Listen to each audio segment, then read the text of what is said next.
right, well, welcome back to the Merck Method, where we explore mental wellness, growth, and the human experience. So the idea for the next 3 episodes, I'm going to do a little mini series about grief. And most of you probably don't know that I do grief support for families and their loved ones for the hospice company that I work for.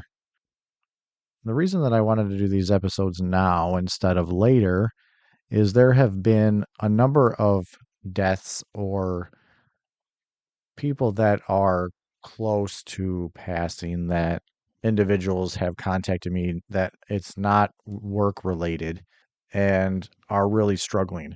So I know how important this is, and I know that a lot of times people feel that they are alone in this or just really don't know how to go about processing their grief.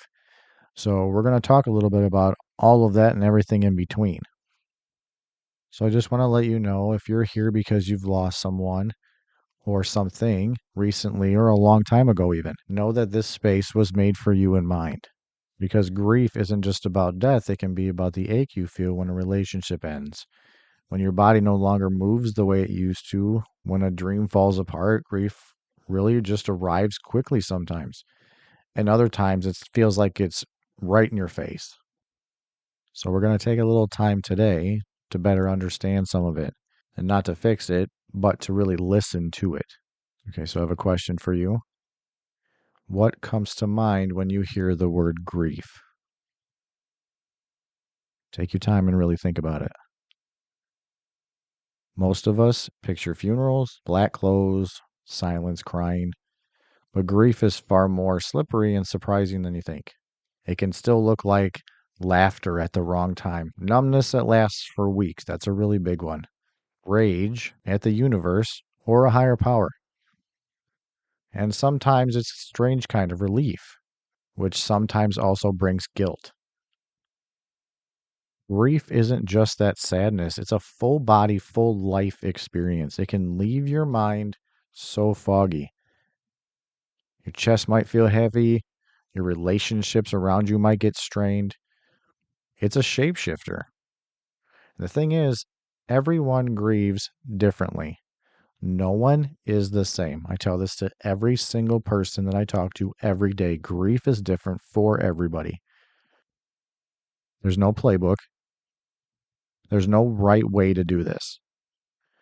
And that's maybe one of the hardest things. You're looking for that idea of, if I do this and this and this and this and stay linear with it, I'll be good in 2 weeks. And I wish I had a magic wand to tell you that, but that's not the case. So you've probably heard of the 5 stages of grief, and maybe you haven't. Okay.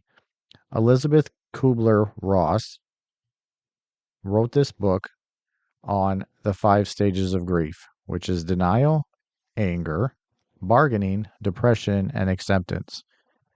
But the truth is, they weren't meant to be a roadmap.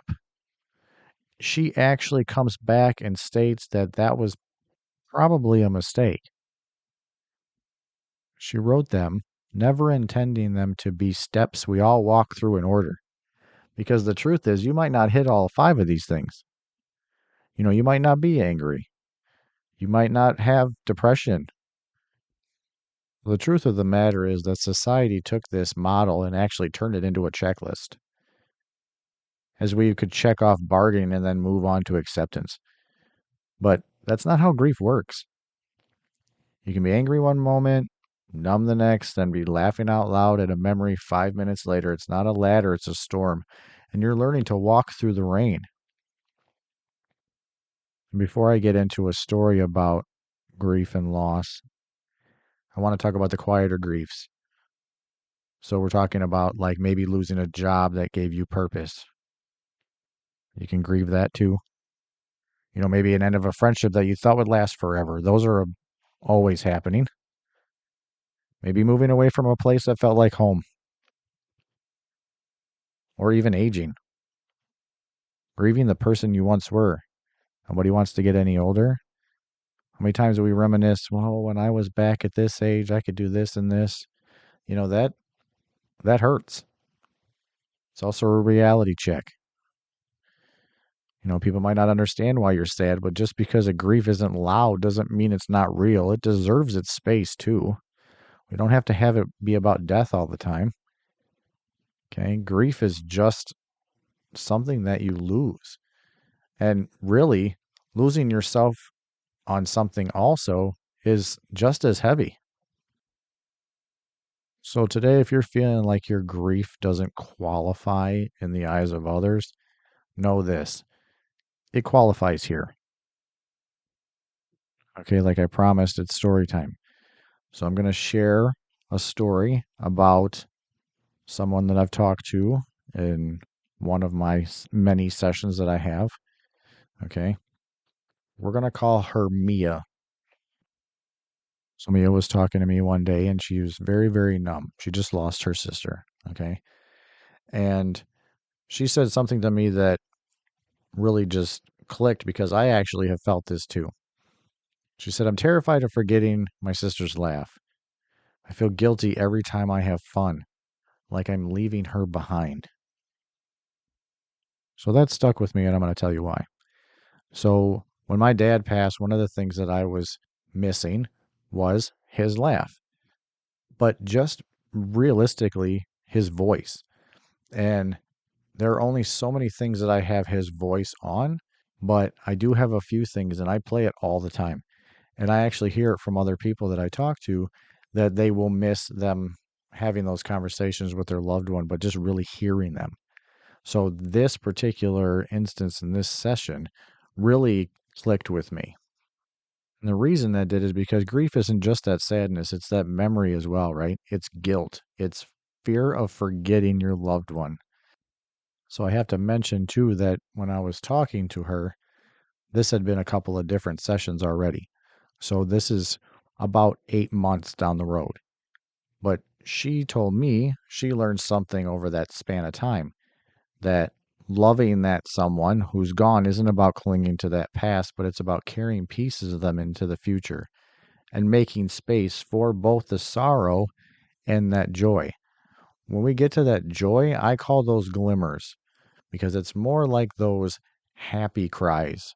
And that's kind of what we shoot for because we don't want to get rid of all of the grief because that just circles back to the love we have for that person that they're no longer in front of us.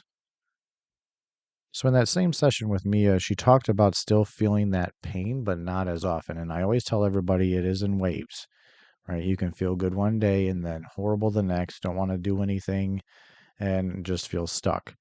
So, I heard this example that's really great, and I like to share it with people, and I'm going to share it with everyone here.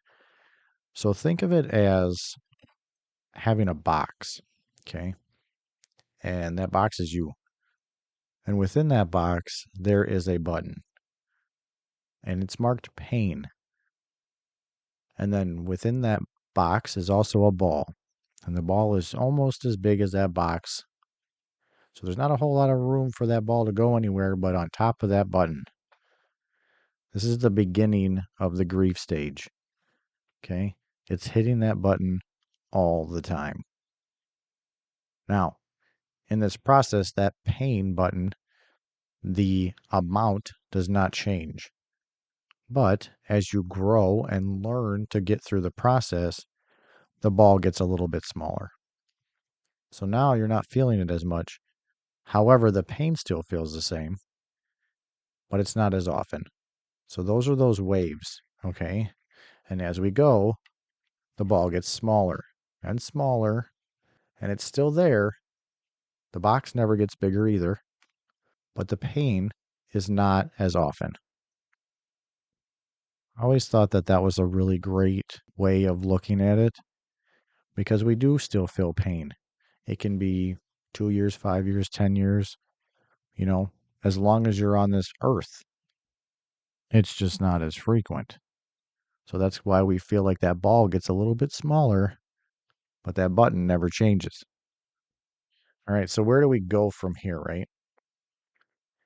We begin by being honest with ourselves, by naming the grief, by saying, "This hurts, I miss them, I miss that version of life." Okay. And we begin by being gentle with ourselves and with others. We make that room. We don't rush the grief. I always say baby steps. We walk slowly through the process. That process of grief, that's why everybody is different. You take it in the stride that is comfortable for you. If you're not comfortable enough to take big strides, then you don't do that. You are not the same as other people. Some people might not be as close to their loved one as you were with your loved one. And that's okay too. But your grief is your grief. Grief isn't demanding that you be strong, just that you be real. And just remember, you need to take a breath because you're not alone in this. There's a lot of people that are going through this. That's why this podcast is important because it kind of connects all of us. I feel that the majority of us listening to this podcast, especially if it says grief and you clicked on it, that you're missing someone or something. And you want to know how to feel a little more like yourself. And hopefully, this is a start of that process because remember, there's going to be a couple more episodes about this. But you have to understand that it's not a race. And even if it's been 3 years, 5 years, you just have to be easy on yourself because it's going to hit you. And that's okay. It's okay to not be okay. When someone dies, the love doesn't go anywhere, it stays with you. It's in your chest, it's in your habits, it's in your patterns that you do every day, it's in your memories. I invite you to recall one moment of your loved one, maybe a tiny one, maybe their smile, maybe their smell, maybe a song that reminds you of them. You don't need to make sense of it, just hold it gently. Grief and memory are siblings, and they walk beside you now. You have to move through the grief process. The only way out is through. You won't get over it is a phrase that's too small. You're moving through that grief. You carry it with you every day. Some days it's heavier, other days it's quiet. What you're doing now, breathing, listening, and remembering is part of that healing process, even if it really doesn't feel like it right now. You are not broken. You are becoming. One more time, you are not broken. You are just becoming.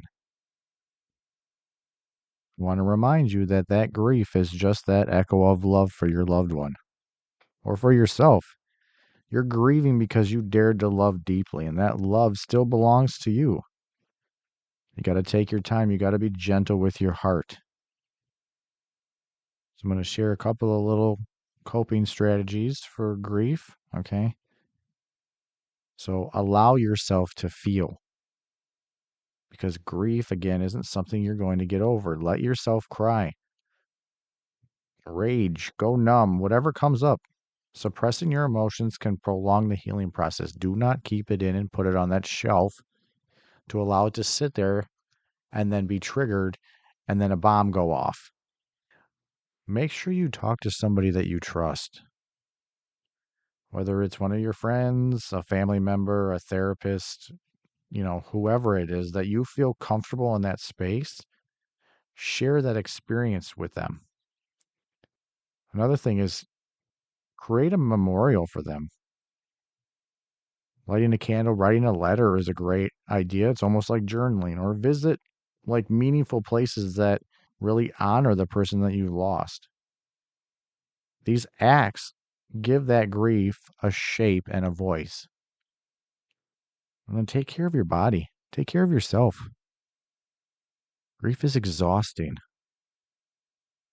Try to eat nourishing foods. Try to stay hydrated. Make sure you're getting rest. Moving around like walking or stretching is really helps release that tension. As I brought up journaling, I'm going to bring it up again. Maybe if you don't like writing, draw. Maybe make some music. Really let those emotions out. It's not about being good at it. It's just about expressing those feelings some way or another. Also, set some manageable but small goals.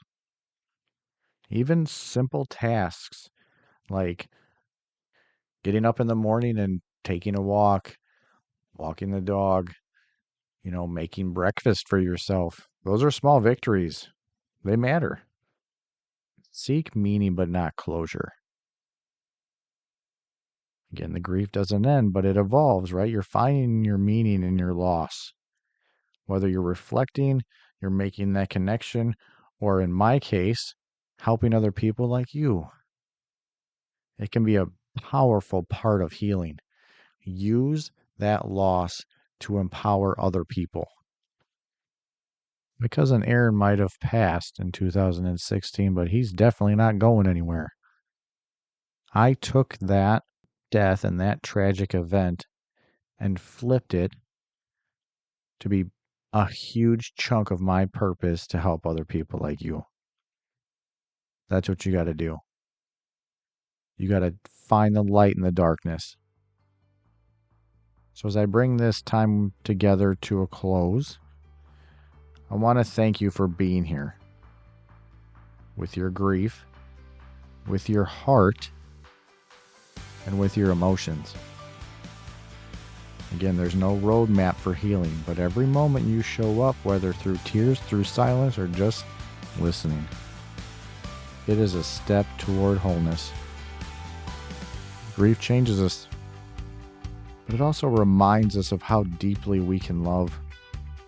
And that's something worth holding on to. Again, you're not alone. You're part of a quiet community of hearts learning how to live with this loss. Again, I appreciate all of you being here and sharing your heart with me and listening. My heart is with you as well. So as I leave you today, I'll leave you with this. Stay grounded. Stay kind to yourself. And remember, strength begins with honesty. Until next time.